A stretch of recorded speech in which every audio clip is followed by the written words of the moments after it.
अस्सलाम वालेकुम नाज़रीन, मैं हूं मंसूर अली खान और आज हम देखेंगे कि इलेक्शन 2024 में मुल्क की सियासत का हर रंग बदल गया है, लेकिन इंतखाबी मुहिम के दौरान सियासतदानों के गैर हकीकी वादे नहीं बदले।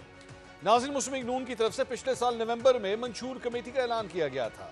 इस ऐलान को 2 माह से ज्यादा अरसा गुजर चुका है और इलेक्शन में सिर्फ 16 दिन रह गए हैं, लेकिन अभी तक मुस्लिम नून का मंशूर दूर दूर तक नजर नहीं आ रहा। दूसरी तरफ मुस्लिम नून की क़यादत जलसों में लोगों को खूबसूरत मुस्तकबिल के सुहाने ख्वाब दिखा रही है। आज मानसेरा में खिताब के दौरान मुस्लिम नून के कायद नवाज शरीफ ने वोटर्स से एक बार फिर वही वादे किए जो उन्होंने 11 बरस कबल 2013 की इंतखाबी मुहिम में किए थे।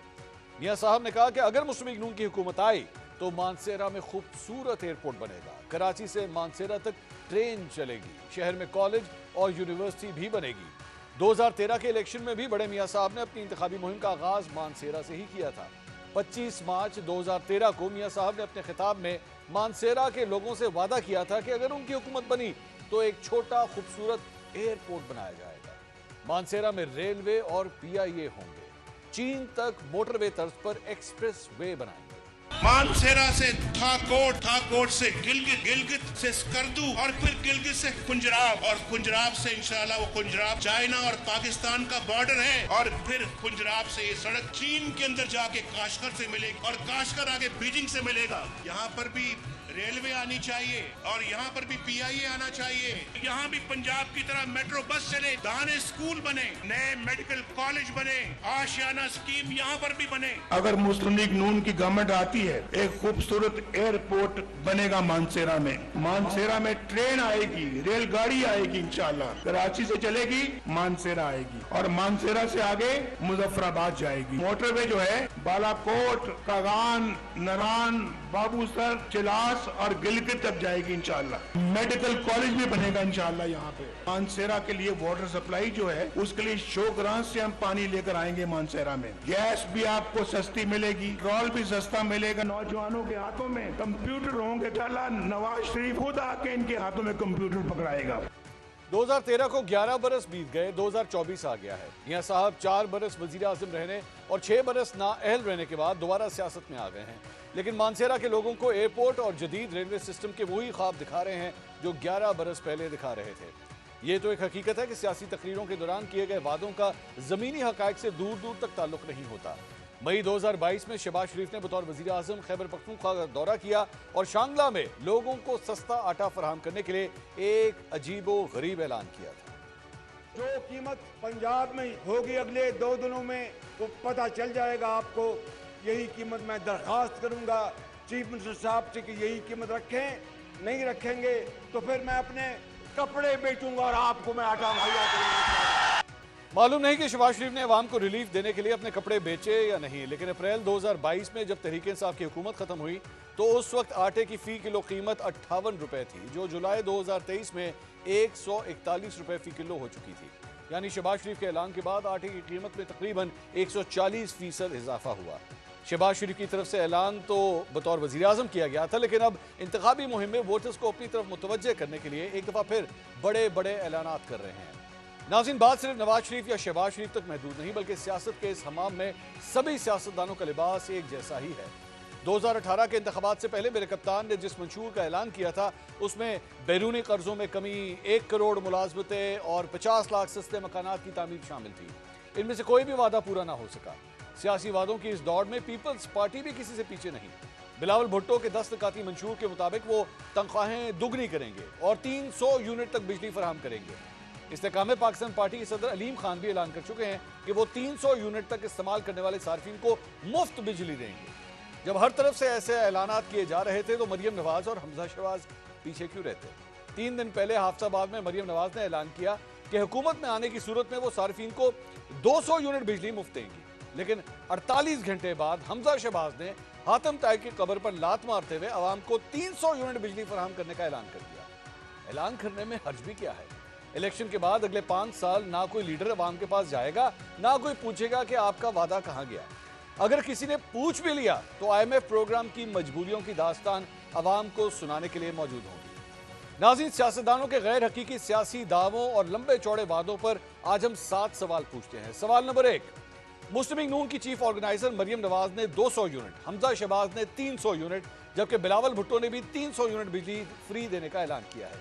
क्या मुल्क के मौजूदा मुआशी सूरत-ए-हाल के तनाजुर में ये दावे हकीकत के करीब तर हैं या अवाम को सिर्फ सुहाने ख्वाब दिखाए जा रहे हैं? सवाल नंबर 2, सियासी जमातों के लंबे चौड़े इंतखाबी वादे पूरे करने के लिए सरमाया कहां से आएगा? क्या कर्जा लेकर बड़े बड़े मंसूबे शुरू किए जाएंगे? सवाल नंबर 3, नवाज शरीफ ने आज फिर मानसेरा में खड़े होकर एयरपोर्ट बनाने का ऐलान किया। 11 साल कबल वो ये ऐलान 2013 की इलेक्शन मुहिम के दौरान भी कर चुके हैं। गुज़िश्ता 11 बरस में मुस्लिम लीग नून 6.5 बरस हुकूमत में रही। क्या वजह है कि नवाज शरीफ को माजी के नारे को दोबारा दोहराना पड़ रहा है? सवाल नंबर 4, क्या पाकिस्तानी सियासत में मंशूर महज खाना पूरी के लिए और वादे महज वोट हासिल करने के लिए होते हैं? और क्या पाकिस्तानी वोटर वोट देते वक्त पार्टी के मंशूर को जहन में रखकर वोट देता है? सवाल नंबर 5, मुस्लिम लीग नून ने नवंबर में मंशूर कमेटी बनाई, लेकिन 2 माह गुजरने के बावजूद कमेटी कोई एजेंडा सामने ना ला सकी, ना मुआशी बेहतरी के लिए कोई मंसूबा बना सकी। ठोस मंसूबाबंदी के बगैर क्या मुस्लिम लीग नून जमीन पर पांव रखे बगैर डोली में बिठाकर ऐवान इख्तिदार तक लाई जाएगी? सवाल नंबर 6, गुज़िश्ता रोज न्यूज चैनल्स पर खबर चली कि मरियम नवाज के मुकाबले में तहरीक इंसाफ के टिकट होल्डर मेहर वसीम दस्तबरदार हो गए। मुस्लिम लीग नून ने खबर अपने एक्स अकाउंट पर भी पोस्ट की। इस हल्के से तहरीक इंसाफ के उम्मीदवार शहजाद फारूक अब भी मैदान में मौजूद है। इलेक्शन कमीशन की जानिब से जारी किए गए फॉर्म 33 में मेहर वसीम का नाम 19 उम्मीदवारों की फहरिस्त में भी शामिल नहीं था।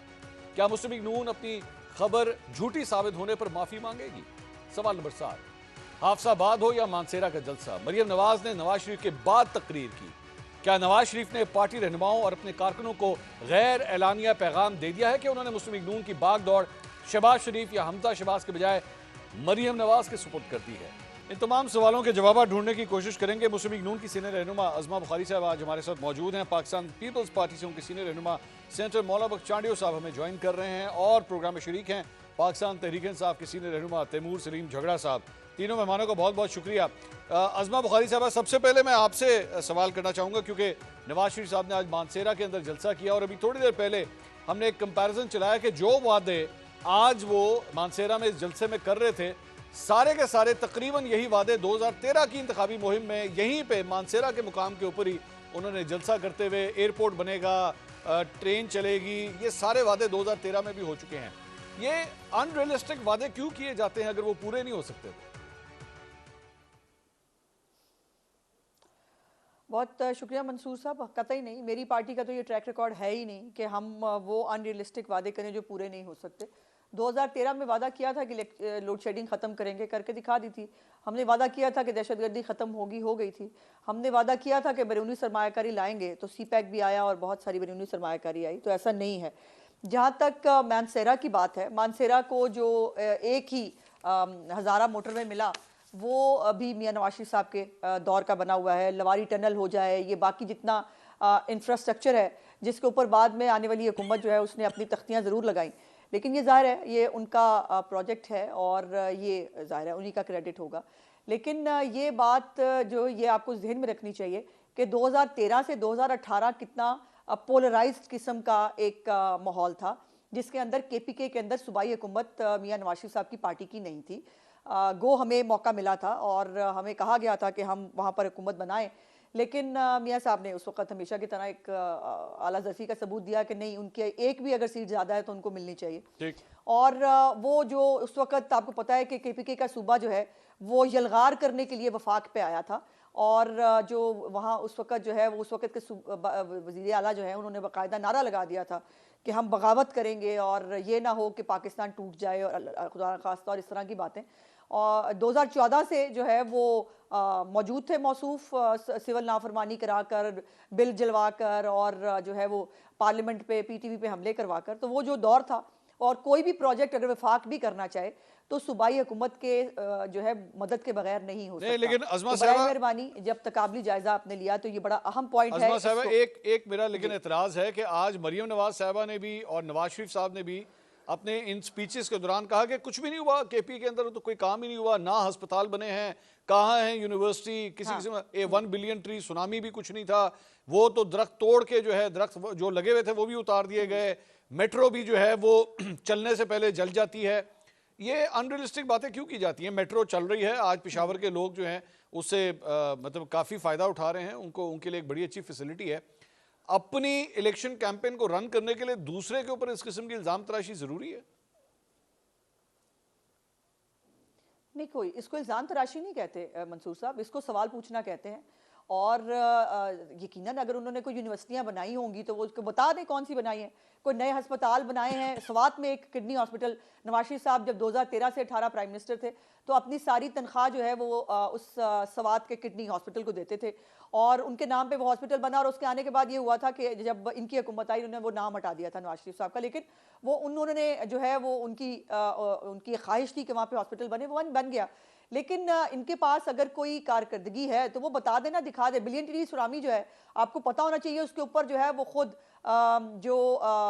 इनके ऑडिटर जनरल की रिपोर्ट थी, जो इनके असेंबली के अंदर पार्लियामानी जो है वो बोर्ड बना, पार्लियामेंट्री जो इनकी कमेटी बनी, उसने ये बाकायदा तौर पर, नैब के अंदर ये केस मौजूद था, लेकिन चूंकि नैब का दरवाजा बंद था केपीके के अंदर, तो वो बिलियन ट्री सुनामी जिसका एक पौधा जो है वो चंद पैसे का था, गालिबन उसको 17 रुपए से ज्यादा का खरीदा गया और जितने पौधे लगाने का वादा किया गया था, वादा उतना तो शायद केपीके का पूरा रकबा नहीं था। ठीक है। तो ये बातें फैक्चुअली मौजूद हैं। अगर इन्होंने कोई यूनिवर्सिटीज बनाई हैं, अगर इन्होंने कोई कॉलेजेस बनाए हैं, कोई नए अस्पताल बनाए हैं तो बड़ी अच्छी बात है, लेकिन चोरी के मंसूबे नहीं। अपना अगर कोई बनाया तो अभी तक मैं पूछ लेता की तो हालत बेहतर नहीं हो सकी। मैं पूछ झगड़ा साहब, लेडी रेडिंग की हालत बेहतर हो गई है। इमरान खान साहब अपने कजन को लाए थे अमेरिका से, जो है वो ये गवर्न करने के लिए केपीके के हेल्थ का डिपार्टमेंट। ठीक, झगड़ा साहब, एक तो मेरे ख्याल में मैं देख रहा था बड़ी तेजी, या तो आप ब्लैक कॉफी पी रहे हैं या कावा पी रहे हैं और बड़ी तेजी से पी रहे हैं, तो मेरे ख्याल में you are eager to right now answer all this. तो एक तो अजमा साहिबा ने जो ऑब्जेक्शन रेज किए उसका भी जवाब दीजिए, और पाकिस्तान तहरीक इंसाफ ने तो मेरे ख्याल में अब सीख लिया होगा, 50 लाख घर, 1 करोड़ नौकरियां, बाहर से लोग यहाँ आएंगे नौकरियां ढूंढने के लिए। I think you are over that hyper commitments now. इस मरतबा आप लोगों की जानिब से कोई हाइपर कमिटमेंट्स कम से कम नहीं होंगी। नहीं, दो चीजें।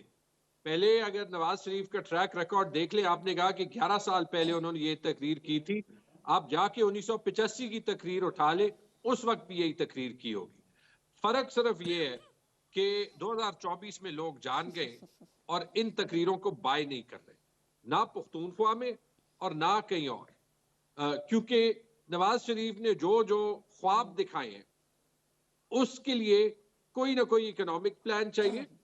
और जब आप नवाज शरीफ का इकोनॉमिक प्लान सुन लेते हैं आपको खौफ आता है, क्योंकि वो तो दोबारा से उन डायनामिक्स की तरफ जाना चाहते हैं जिन्होंने 99 में पाकिस्तान को दिवालिया किया, 2018 में दोबारा दिवालिया किया। इन्हीं के वजीर आजम और इन्हीं के वजीर आला ने ये वजीर खजाना ने एक्सेप्ट किया और 2023 में तीसरी बार किया, हैट्रिक। जहां पे उस्मा मेरी बहन है, उन्होंने ट्रैक रिकॉर्ड का पूछा, पहले तो मैंने मंसूर ये देखा कि इतनी इनसेंसिटिविटी होती है जो आज नवाज शरीफ की तकरीर में थी। बेसिकली वो पुख्तूनख्वा के लोगों को कह रहे हैं कि आप इमरान खान को वोट दे रहे हैं, आप बेवकूफ हैं। थोड़ी सी समझ होनी चाहिए कि आप अपने मुल्क के लोगों पे ये इल्जाम नहीं लगाते। आपने शहबाज शरीफ की बात की, शहबाज शरीफ ने कपड़े तो फाड़ने की बात की, लेकिन जो 10 अरब रुपए सैलाब के देने थे, जो तकरीबन 3 से 4 अरब रुपए माहवार NHP के देने थे, जो कि इसके अलावा कोई 150 से 200 अरब रुपए के ड्यूज देने थे, वो तो छोड़े, वो सेहत कार्ड भी उन्होंने कहां पे बंद किया? कबायली अजला में। ठीक, एक तरफ कहेंगे ये हमारा मंसूबा है, लेकिन जब फोन पे बात करेंगे कहेंगे कि ये क्रेडिट इमरान खान को जाता है, इसको बंद करें। इसमें तो ये कामयाब हो गए। अच्छा, पीटीआई को पुख्तूनख्वा के बारे में अपने ट्रैक रिकॉर्ड के बताने की जरूरत ही नहीं है, वो अवाम का जोश और वलवला बता रहा है। मैं आपको हॉस्पिटल्स की लिस्ट दे सकता हूं। पूरे पाकिस्तान में पब्लिक सेक्टर के सिर्फ 3 हॉस्पिटल्स हैं जो ISO सर्टिफाइड है।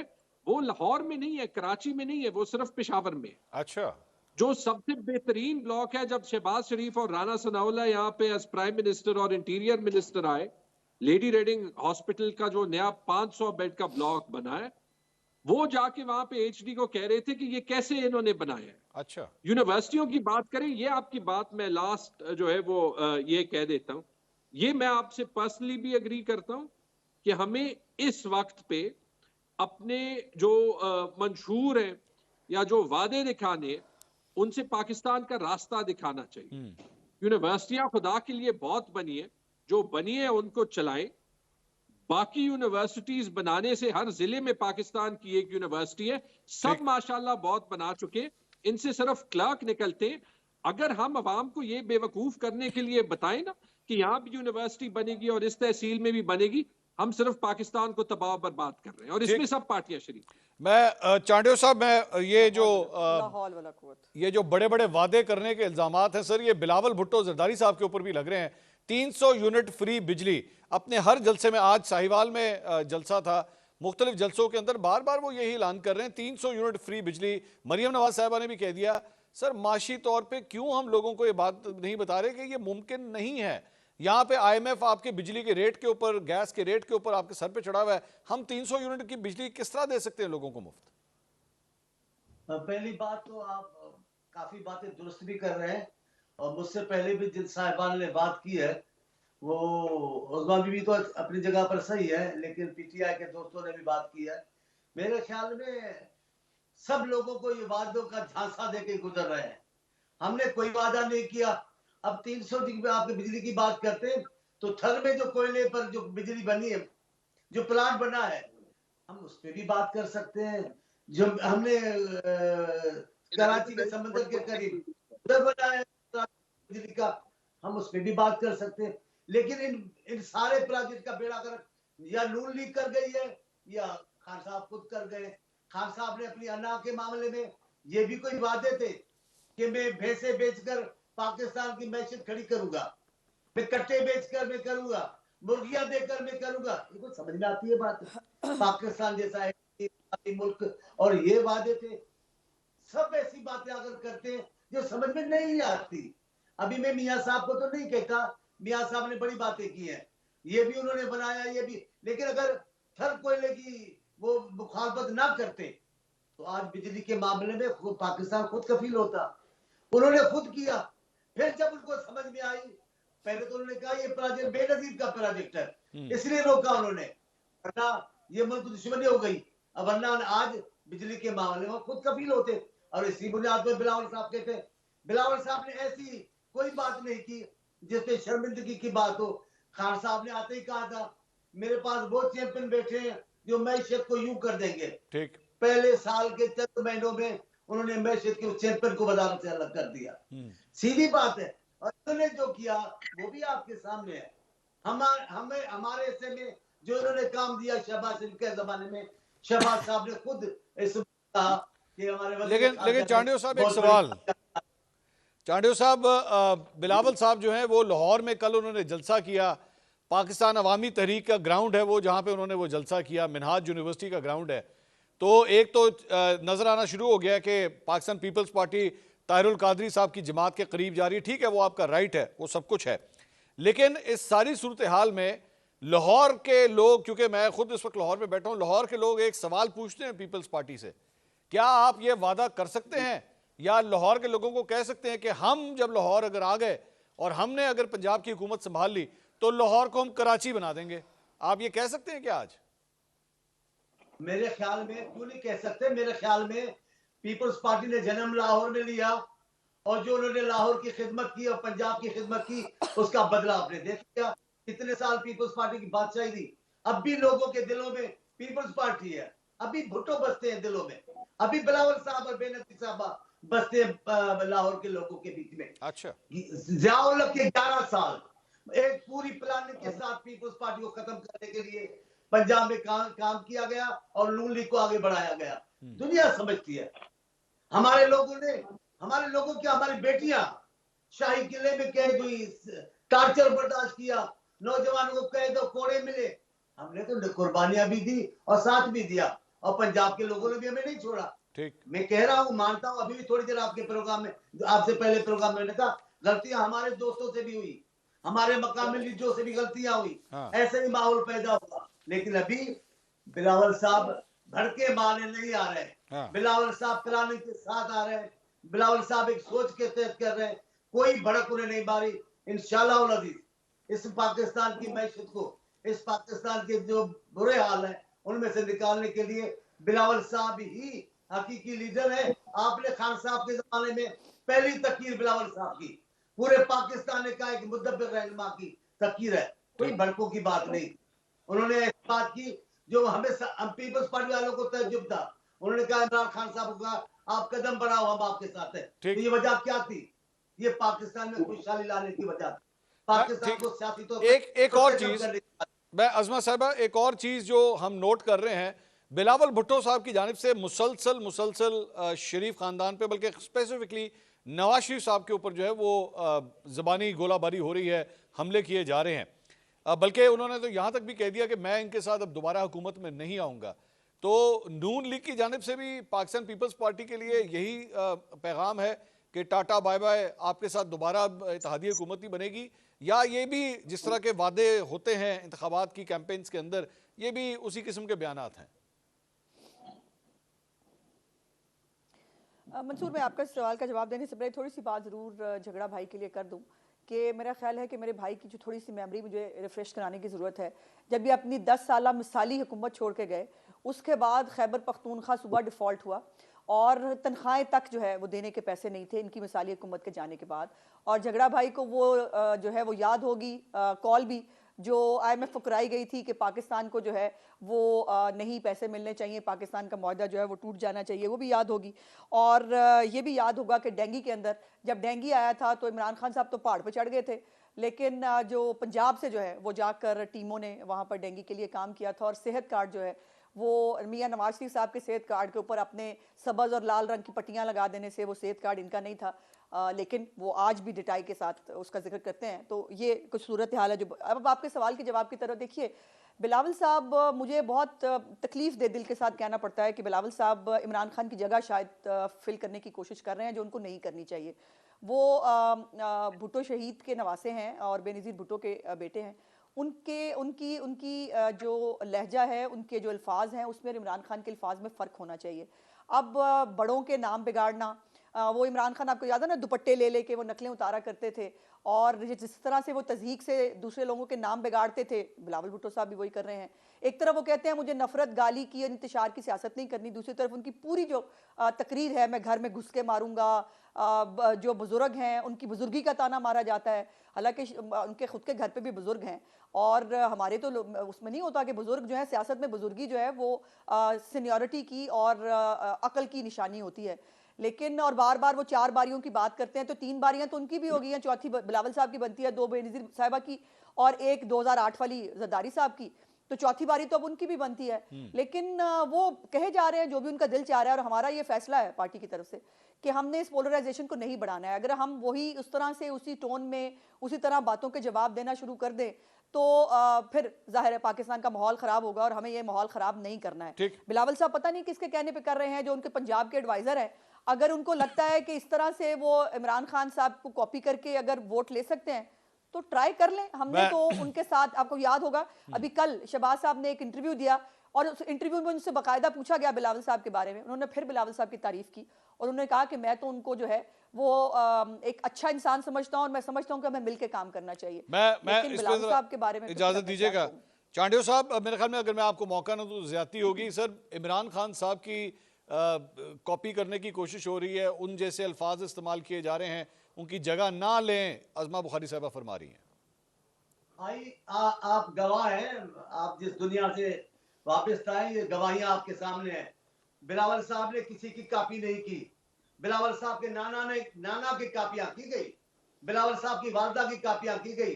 पूछते थे भुट्टो साहब कैसे चलते थे, भुट्टो साहब खाना कैसे खाते थे, उनको किसी ने कहा होटल में चले जाते थे। भुट्टो साहब की और बीबी की कॉपी किसने की सर? किसने की है कॉपी? मियां साहब ने कोशिश की, भुट्टो बनने की कोशिश की, होटलों में जाना, ये करना, कपड़े पहनना, पिशोरी सैंडल पहनना, सारी काफी है, लेकिन कॉपी करने से असर नहीं होता। बिलावल साहब नस्ली तौर पर अल्हम्दुलिल्लाह अवाम दोस्त हैं, वतन परस्त हैं, मुहब्बे वतन है। अच्छा। हमारे यहाँ कभी मुहब्बे वतनी की है।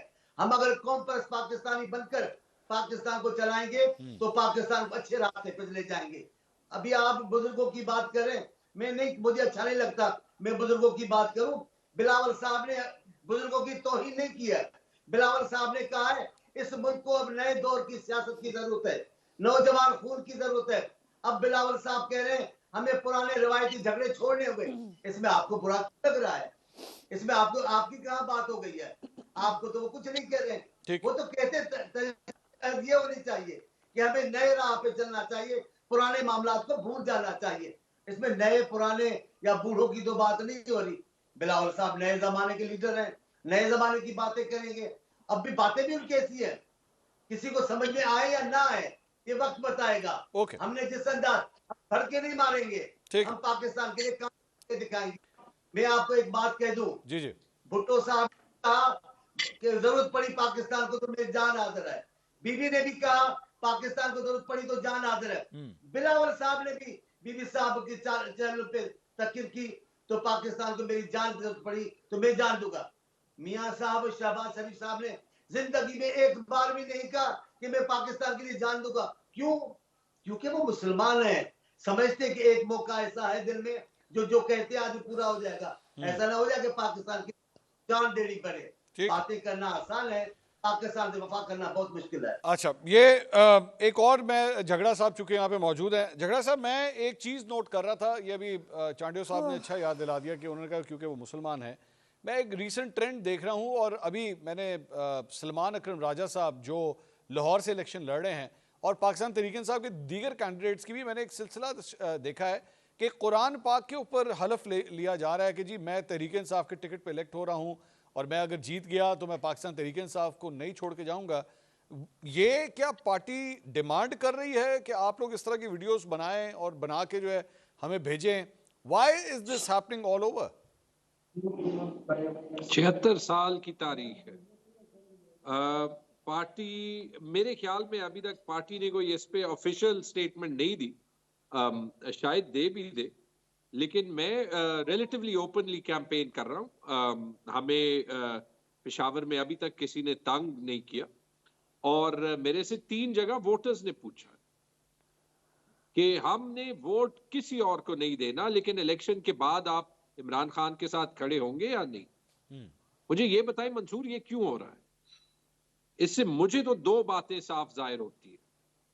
एक, पूरा सिस्टम नंगा हो चुका है और इमरान खान ने पूरे सिस्टम को एक्सपोज कर दिया, जो हमारे सियासी सिस्टम में जितनी भी खामियां हैं ना।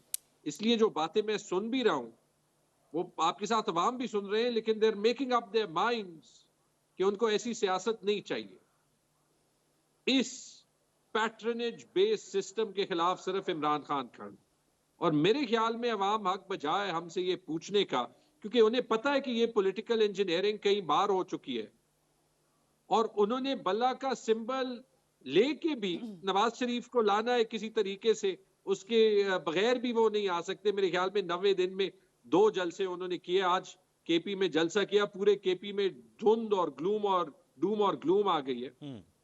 लेकिन उनका हक है, वो वोट पीटीआई को दे रहे हैं, वो वोट इमरान खान को दे रहे हैं।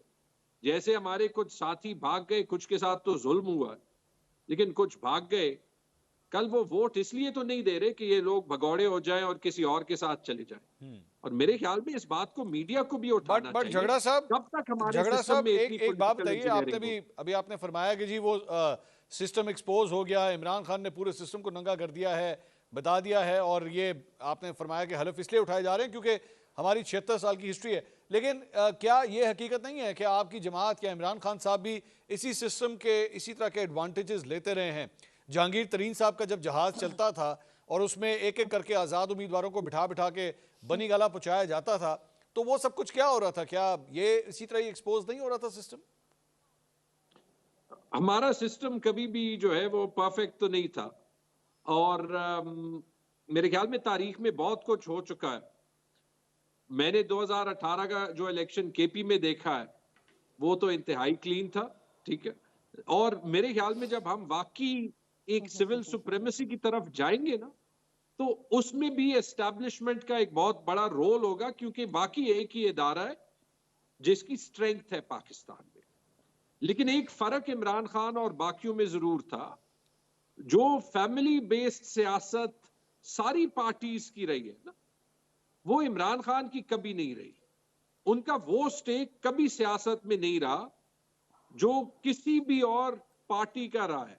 बाकी आप ओरिजिन देख ले तो यही 3 पार्टियां हैं, ठीक है, छोटी पार्टी। झगड़ा साहब आप ये किस तरह कह रहे हैं, क्योंकि आपकी टिकटों की डिस्ट्रीब्यूशन के अंदर इमरान खान साहब की बहन पूरी तरह इन्वॉल्व हैं, अलीमा खान साहिबा सारी टिकट्स बांटने के अंदर पूरी तरह इन्वॉल्व हैं, तो वो फैमिली नहीं है क्या?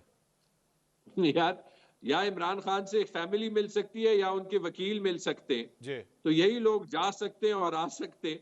तो मेरे ख्याल में अगर ये इन्वॉल्वमेंट भी नहीं बनती ठीक है, तो फिर मुझे ये नहीं पता, लेकिन मैं इसलिए कह सकता हूं कि जब इमरान खान किसी को चेयरमैन नॉमिनेट करते हैं तो ना अलीमा खान को और ना उनकी बीवी को, जो 2 रूमर्स चल रहे थे, ठीक है, राइट, मैं इसीलिए कह सकता हूं कि ना केपी में ना पंजाब में उनका जो वजीर आला होता है, अच्छा हो बुरा हो जैसे भी हो, वो उनका रिश्तेदार नहीं होता। ओके, ठीक है, तो फर्क जरूर है, फर्क और है, फर्क साफ जाहिर है, पाकिस्तान की आवाम को जाहिर है, वरना हमारी ये मकबूलियत ना होती। फर्क है। और गालबन ये जो फर्क है इसके ऊपर मुस्लिम लीग नून के अपने रहनुमा भी अब बोलना शुरू हो चुके हैं। मुझे एक ब्रेक लेनी है, ब्रेक के बाद मैं एक बयान आपके साथ शेयर करूंगा मुस्लिम लीग नून के एक रहनुमा का, जिन्होंने पाकिस्तान तहरीक इंसाफ की हुकूमत के हवाले से बड़ा ही एक अहम बयान दिया है। अज़मा बुखारी साहब से इस सिलसिले में सवाल करेंगे एक ब्रेक के बाद। प्लीज स्टे विद अस।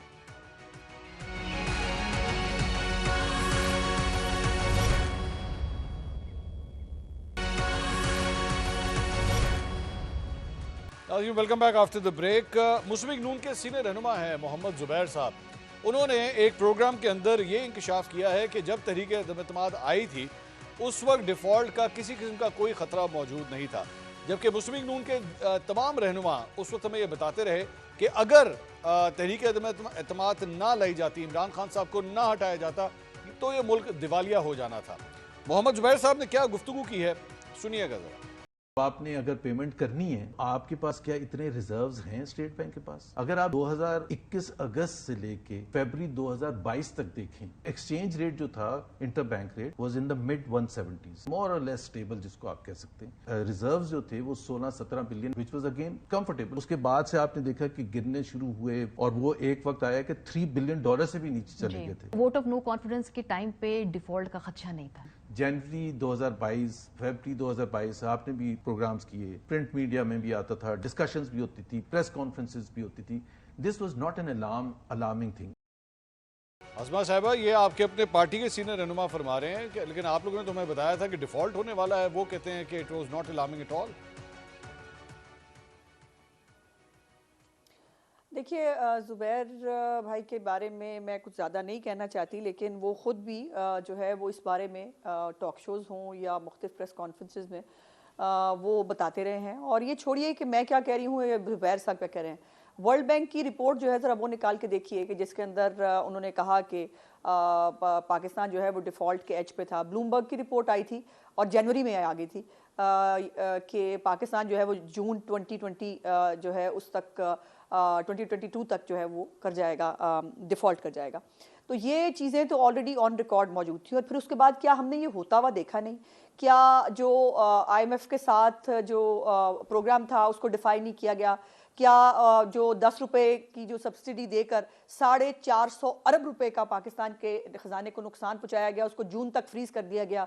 क्या उससे पाकिस्तान की हुकूमत को मुश्किलात नहीं हुई? क्या IMF ने जो है वो अपना मुआहदा नहीं तोड़ दिया? क्या जो पाकिस्तान को श्रीलंका बनाने की जो तैयारी करके गए थे और मौसूफ जो है वो उसके ऊपर पूरा काम कर रहे थे, क्या ये सब नहीं हुआ था?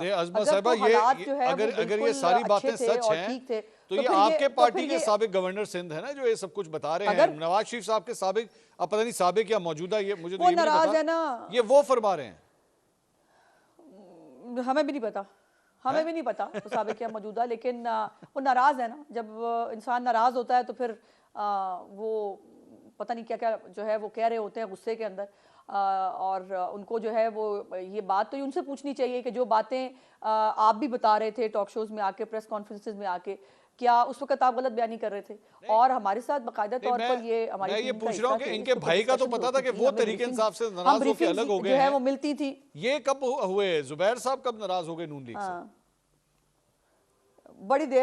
बड़ी देर से उनको जो है वो सिंध में जो तंजीमी तब्दीलियां आई थी उनको उस पर एतराज़ था। वो शायद समझते थे कि ये उनको मिलनी चाहिए, लेकिन हर आदमी हर काम नहीं कर सकता।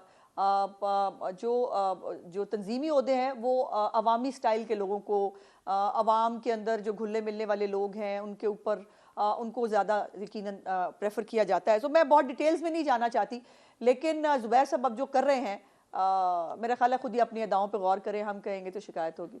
अच्छा चलें, मजीद इस पर नहीं बात करते। मैं एक और चीज़ सुनाना चाहूँगा अपने तमाम पैनलिस्ट को, और ख़ास तौर पे चांडियो साहब आप भी इस पर ज़रा तबसरा कीजिएगा, और ज़्यादा अलार्मिंग वैसे झगड़ा साहब के लिए है। आज एक प्रेस कॉन्फ्रेंस हुई थी निगरां वज़ीर इत्तलात मुर्तज़ा सुलंगी साहब की जानिब से, और वो एक तो ये कह रहे थे कि जजेस के खिलाफ जो कैंपेन चली है उसके ऊपर GIT बड़ी सख्ती से जो है वो अपनी एक रिपोर्ट बना रही है, और वो रिपोर्ट जैसी ही आएगी तो फिर उसके बाद लोगों को सजाएं भी होंगी, इर्रिस्पेक्टिव के उनका किस जमात से ताल्लुक है या वो सहाफ़ी हैं या नहीं है, एक चीज़। दूसरा, उन्होंने इंटरनेट बंद करने के हवाले से अभी पिछले दिनों पाकिस्तान तहरीक इंसाफ का जो है वो एक वर्चुअल जलसा मुनक्किद किया गया, तो उसके दौरान भी जो है वो इंटरनेट बंद हो गया। अब वो आगे ये फरमा रहे हैं कि ये पहले तो हो चुका है, आगे भी हो सकता है, और आगे आप जानते हैं कि 16 दिन के बाद इलेक्शन आने जा रहे हैं। मुर्तज़ा सुलंगी साहब ने क्या ऐलान किया है, सुनिएगा जरा। इंटरप्शन हो जाती है इंटरनेट की सर्विसेज में जब पाकिस्तान तहरीक इंसाफ कोई वर्चुअल जलसा कर रही है या अपनी कोई कैंपेन कर रही है। अभी तक जो मेरी मालूमात है उसकी वजूहात तकनीकी हैं, उसमें कुछ सिस्टम्स की इंस्टॉलेशंस के मामलात भी हैं। एक हमारा सिस्टम लगा हुआ है जो अपग्रेड हो रहा है, उसकी ये वजूहात हैं, ये अगले 2-3 महीने तक भी आप फेस कर सकते हैं। तो ये अगले 2-3 महीने तक भी इंटरनेट जो है वो इस तरह बंद हो सकता है। तो चांडियो साहब, पाकिस्तान पीपल्स पार्टी तो ह्यूमन राइट्स, आज़ादी इजहार, इन तमाम चीज़ों के साथ हमेशा खड़ी रही है, आपका ट्रैक रिकॉर्ड है। सर, ये इंटरनेट जो है वो एक ख़ास जलसे के दिन ही बंद हो जाता है, उसी दिन सॉफ्टवेयर अपडेट होना शुरू हो जाता है, सर ये कैसा इंसाफ हो रहा है? ये वाकई हमने कभी भी हिमायत नहीं की, हमारे खिलाफ भी अगर मामला थे तो हमने बंदिश की बात नहीं की। पिछले दिनों में हमारी हुकूमत पर जितना हमारे पर मामला किए गए हम पर, वो आप खुद जानते हैं। जरदारी साहब सदर थे, कौन सा बुरा अल्फाज था जो जरदारी साहब के लिए इस्तेमाल नहीं किया गया नून लीग के दोस्तों की तरफ से। हमने कभी नहीं ये कहा कि इस चीज को बंद कर दे, हम इदारों को पे भी नहीं करते, इदारों को इस्तेमाल किया गया है हमारे खिलाफ, हम कभी भी इदारों पर खड़े नहीं हुए, न हमला किया इदारों पर, न हम कोई कपड़े उतार के खड़े होकर उनके सामने कि जनाब अब ये आपका हिसाब है, हमने कभी नहीं किया। हमने कहा वो ठीक होगा वक्त आने पर। हमने इस बात की ऐसी किसी भी कोशिश की हिमायत नहीं करते जिसका मतलब इदारों को बंद करने का है। हाँ, बात यह है उनको कंट्रोल में रहना चाहिए। सोलंकी साहब बड़े अच्छे इंसान है, बड़े प्यारे इंसान है, लेकिन अभी वजारत भी बड़ी चीज है, अख्तियार भी बहुत बड़ा है, इसको भी इस्तेमाल करने में मजा आता है, इसमें बातें बनाने की भी मजा आती है। लेकिन हम पाकिस्तान पीपल्स पार्टी किसी भी ऐसी कोशिश की हिमायत नहीं करेगी जिसे बंद किया जाए, जराए अबलाग को या मखसूस पॉलिसी इख्तियार की जाए, हम ऐसा नहीं कर सकते, हम उसकी हिमायत करते।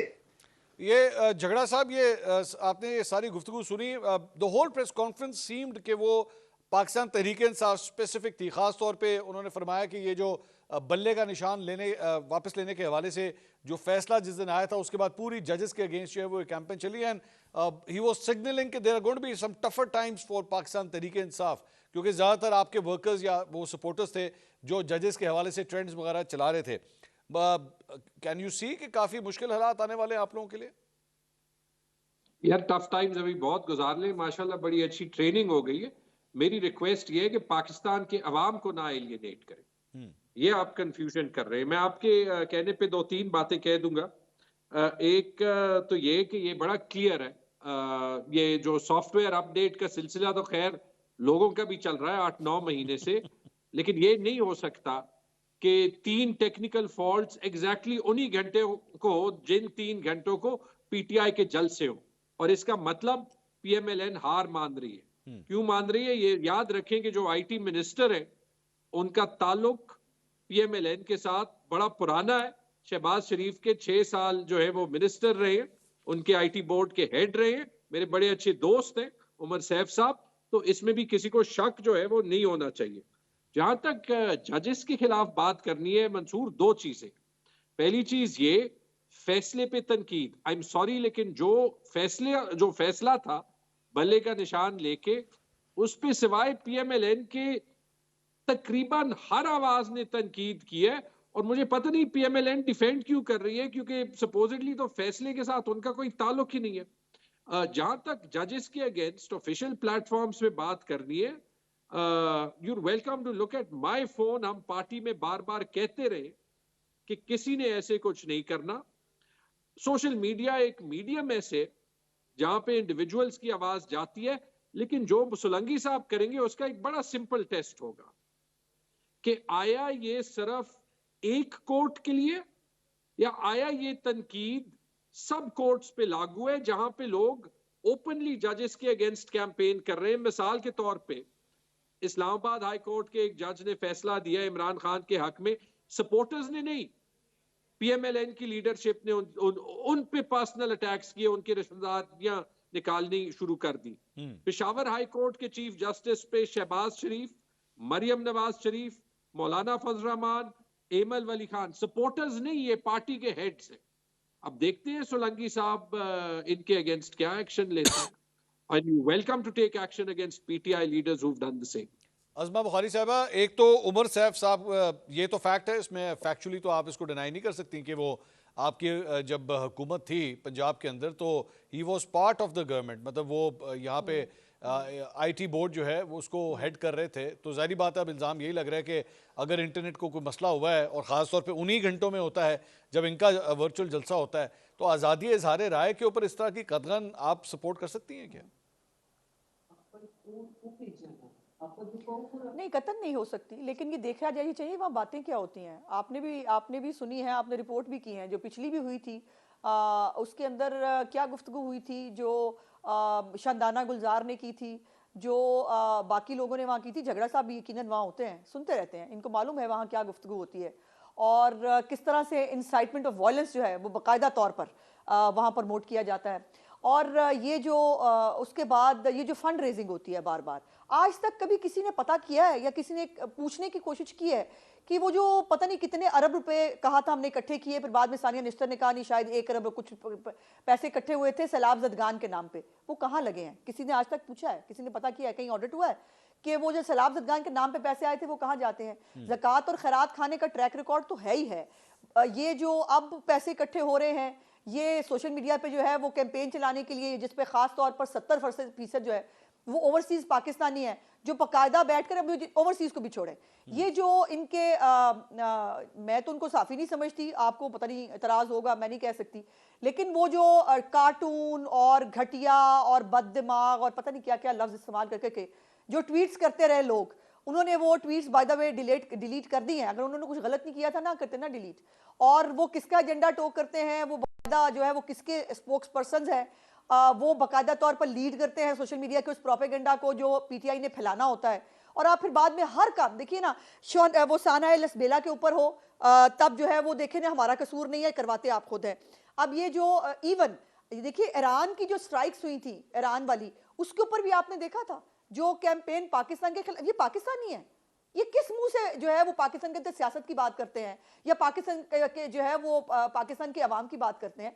इस तरह के लोगों को पाकिस्तान में सियासत की इजाजत होनी चाहिए क्या? इनको फंड रेजिंग करके पता नहीं इन्होंने पेट्रोल बम बनाने हैं, पता नहीं इन्होंने क्या क्या क्या करना है उसके साथ। और जो बार बार सुनने में आ रहा है कि कोई दूसरा नया 9 मई प्लान हो रहा है, ये बार बार अब तो आप मेरे बार बार कई दफा पॉइंट आउट करने के बाद पिछले प्रोग्राम में भी थे झगड़ा साहब, उन्होंने जो है वो 1971 की बड़ी मिसालें दे रहे थे, मैंने उस वक्त भी पॉइंट आउट किया कि क्यों करते हो भाई 1971 की बात बार बार, इलेक्शंस को क्यों रिलेट कर रहे हो 1971 के साथ, ऐसा क्या करना चाहते हो?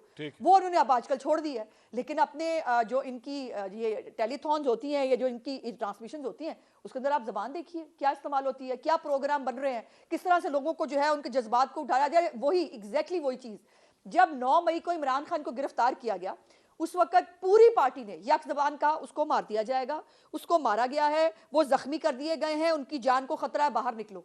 फिर आपने देखा ना क्या हुआ, और उनको किसी ने कुछ नहीं कहा था। वो जो है बाकायदा तौर पर पुलिस के रेस्ट हाउस में बैठकर पार्टी करके जो है वो सुबह कोर्ट के अंदर पहुंचे थे। और जहां तक जजों की बात है, देखिए एक ऑडियो जो है वो ऑडियो आई थी जो उनकी सास साहिबा की, जिसके ऊपर वो खुद बता रही थी कि मैंने उमर को क्या कहा है और मैंने फलाने जज साहब को जो है क्या भेजा था तो उन्होंने इमोजी भेजी। ये मेरा कसूर तो नहीं है ना, वो तो सर में सरेआम देखा। हमने जब भी फैसलों पर तनकीद की है, हमने किसी को घटिया नहीं कहा, बददिमाग नहीं कहा, कार्टून नहीं कहा, छोटा आदमी नहीं कहा, और मैं बहुत सारे वर्ड सेंसर कर रही हूँ जो इनकी बकायदा पूरी सोशल मीडिया ब्रिगेड ने किए हैं। अगर ये हम में से किसी ने किए हो तो जो चोर की सजा वो मैं लेने के लिए तैयार हूँ। क्यों जी चांडियो साहब, ये दोनों जमातें इक्वली रिस्पॉन्सिबल हैं? अगर इनकलाब लाने का शौक है फेस भी करें, फिर कहें, खुल के कहें हमने किया है। चांडियो हमें साहब, काजी फाजिसा जो है उसको गालियां देनी है। चांडियो शेर अफजल मरवत आके बाहर कहते हैं कि इमरान खान कहता है मुझे एतबार नहीं है, बाहर आके कहते हैं चांडियो नहीं, साहब, बड़ा एतबार है। चांडियो साहब की बारी है। चांडियो साहब, जी मैंने कहा जी ये हर सियासी जमात का जजों के साथ मसला होता है सर, सारे यही करते हैं या सिर्फ पाकिस्तान तहरीक इंसाफ को सिंगल आउट किया जा रहा है? नहीं, हम कभी नहीं अदालत के सामने खड़े होकर, न असेंबली के सामने खड़े होकर लानतें भेजी, न अदलिया के सामने खड़े होकर। जितना नुकसान पीपल्स पार्टी का हुआ है अदलिया के हवाले से, उतना शायद किसी पार्टी का नहीं हुआ। पीपल्स पार्टी को तो एक कायद को फांसी चढ़ा दिया गया और जस्टिस ने एतराफ किया। बदकिस्मती तो ये है कोर्ट ने नोटिस नहीं लिया कि भाई एक चीफ जस्टिस पाकिस्तान रह चुका है, वो कह रहा है कि हमने भुट्टो को ज़ियाउल हक के कहने पे फांसी दी। इससे बड़ा हमारे साथ जुल्म क्या होता, आप बताएं। बीबी को जिस अंदाज से हमसे अलग किया गया, हम क्या कह सकते हैं। लेकिन इसके बदले में हम अदालतों के सामने खड़े नहीं हुए, हम अदालतों से लड़े नहीं, हमने अदालतों पर बम नहीं फेंके, न उनको गालियां दी। हमने वक्त पे छोड़ा, अल्लाह पे छोड़ा, लोगों पे छोड़ा। आज पीपल्स पार्टी सियासी पार्टी के में जिंदा भी है। उस्मा साहिबा बात जो कर रही है नो मैं क्या पीटीआई के हवाले से, वो गलत नहीं है। उन्होंने तो वो रवाज डाले हैं पाकिस्तान की सियासत में जो चलते तो पाकिस्तान की रियासत को भी खतरा था। इस संदास से अगर आप फौजियों पर हमला करोगे, फौजियों के घरों पे हमला करोगे, इस संदास से आप अगर तरीकेकार अख्तियार करोगे तो पाकिस्तान की तो सालमत नहीं बचेगी।